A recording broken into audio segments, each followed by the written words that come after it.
Assalamualaikum warahmatullahi wabarakatuh. Kami dari kelompok 7 yang beranggotakan dua orang, saya sendiri Abizar Al-Ghifari dan teman saya Azalia Salsabila. Di sini kami akan mempresentasikan materi tentang perkawinan campuran, izin kawin, dispensasi nikah, dan wali adol.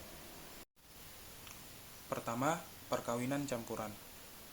Perkawinan itu sendiri berdasarkan Pasal 1 Undang-Undang Nomor 1 Tahun 1974 tentang perkawinan memiliki arti adalah ikatan lahir batin antara seorang pria dengan wanita untuk sebagai suami istri dengan tujuan membentuk keluarga yang bahagia, kekal berdasarkan ketuhanan yang Maha Esa. Sementara perkawinan campuran itu sendiri yaitu perkawinan antara orang-orang Indonesia tunduk kepada hukum yang berlainan. Itu berdasarkan STB 1898 nomor 158. Perkawinan campuran itu sendiri dapat dilangsungkan di luar negeri, juga dapat dilangsungkan di Indonesia. Apabila dilangsungkannya di luar negeri, maka akan menurut hukum berdasarkan negara tersebut. Sementara di Indonesia akan berdasarkan pada undang-undang yang mengatur tentang perkawinan campuran itu.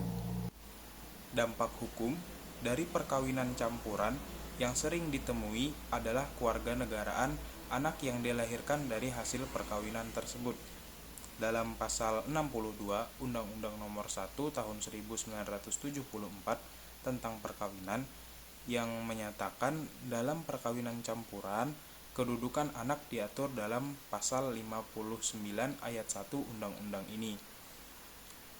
Untuk mengetahui status hukum dari anak yang dilahirkan akibat perkawinan campuran, undang-undang perkawinan ini masih berpedoman pada Undang-Undang Nomor 62 Tahun 1958 tentang kewarganegaraan.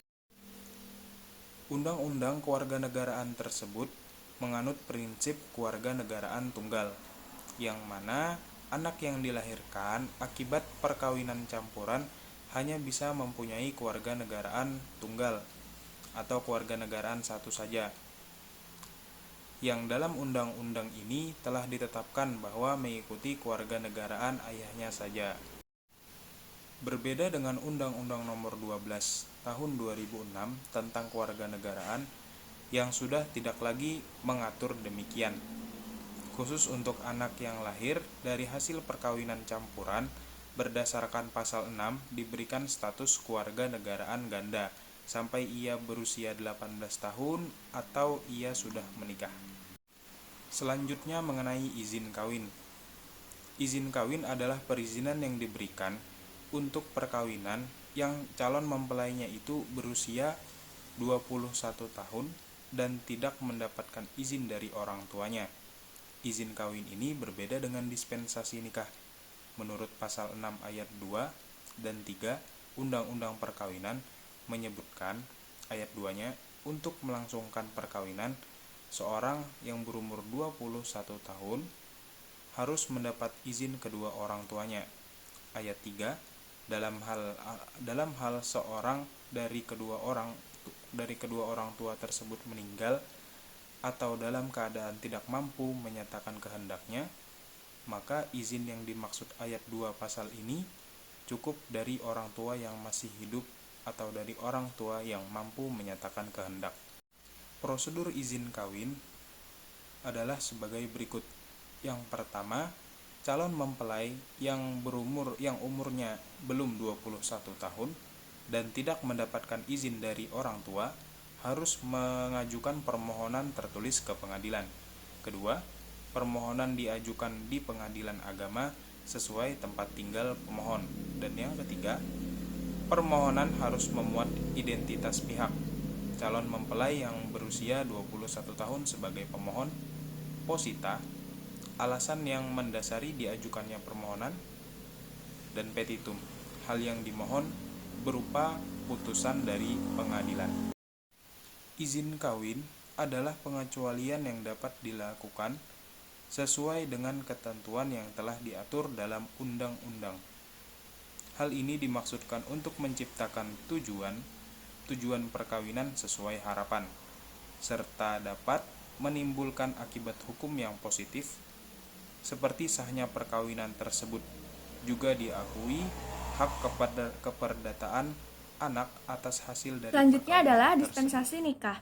Pengertian dispensasi menurut Kamus Besar Bahasa Indonesia, dispensasi merupakan izin pembebasan dari suatu kewajiban atau larangan. Dispensasi kawin adalah untuk perkawinan yang calon mempelai laki-laki ataupun perempuannya masih di bawah umur dan belum diperbolehkan untuk menikah sesuai dengan peraturan perundang-undangan yang berlaku. Batasan umur dalam melakukan perkawinan yang diatur dispensasi kawin dari Pengadilan Agama adalah putusan yang berupa penetapan dispensasi untuk calon mempelai yang belum mencapai usia 19 tahun baik bagi pihak pria maupun pihak wanita untuk melangsungkan perkawinan sesuai Undang-Undang Nomor 16 Tahun 2019. Menurut Ahmad Ahzar Bashir, permohonan dispensasi nikah hanya dilakukan apabila memiliki motif yang kuat dan serupa dengan logika hukum. Permohonan dispensasi kawin adalah bersifat volunteer dan produk pengadilan berupa penetapan. Selanjutnya, ada beberapa persyaratan yang harus dipenuhi dalam pengajuan permohonan dispensasi nikah, yakni 1. Surat permohonan, 2. Fotokopi akta nikah orang tua sebagai pemohon yang bermaterai, yang ketiga, surat pemberitahuan penolakan perkawinan dari KUA karena belum cukup umur, yang keempat, fotokopi akta kelahiran calon mempelai laki-laki dan perempuan atau fotokopi ijazah yang sah dan bermaterai. Dalam kompilasi hukum Islam, Pengadilan Agama menjadi tugas dan wewenang untuk menyelesaikan masalah dan sengketa melalui pelayanan hukum dan keadilan dalam proses berperkara. Selanjutnya adalah pembahasan mengenai wali adal. Wali nikah menurut mayoritas ulama maupun dalam peraturan perundang-undangan di Indonesia merupakan suatu keharusan. Konsekuensi dari tidak adanya wali nikah tersebut dihukumi tidak sah. Dasar disyariatkannya wali dalam perkawinan sebagaimana dalam firman Allah dalam Quran Surah An-Nur ayat 32.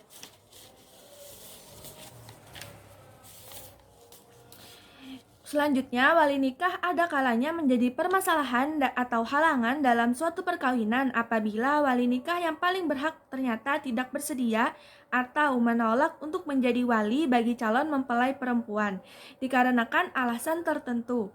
Dalam Islam, wali yang menolak atau tidak bersedia menikahkan disebut dengan wali adal atau enggan. Menurut para ulama, definisi wali adal adalah penolakan wali untuk menikahkan anak perempuannya yang berakal dan sudah balik dengan laki-laki yang sepadan dengan perempuan itu. Ketentuan mengenai wali adal dalam hukum perkawinan Indonesia diatur dalam beberapa peraturan perundang-undangan, yaitu 1. Peraturan Menteri Agama Nomor 30 Tahun 2005 tentang Wali Hakim. Yang kedua, Peraturan Menteri Agama Nomor 11 Tahun 2007 tentang pencatatan nikah. Yang ketiga, Kompilasi Hukum Islam ketentuan mengenai wali adal dalam hukum Islam diatur dalam pasal 23. Penetapan bahwa seorang wali dinyatakan adal harus didasarkan pada pertimbangan yang sesuai dengan syariat. Jadi wali adal dan wali hakim baru dapat bertindak sebagai wali nikah setelah ada putusan dari Pengadilan Agama. Mengenai hal tersebut tentu memerlukan upaya penyelesaian melalui putusan hakim Pengadilan Agama. Mungkin itu saja yang dapat kami sampaikan. Salah hilaf dan kekurangannya mohon dimaafkan. Terima kasih. Wassalamualaikum warahmatullahi wabarakatuh.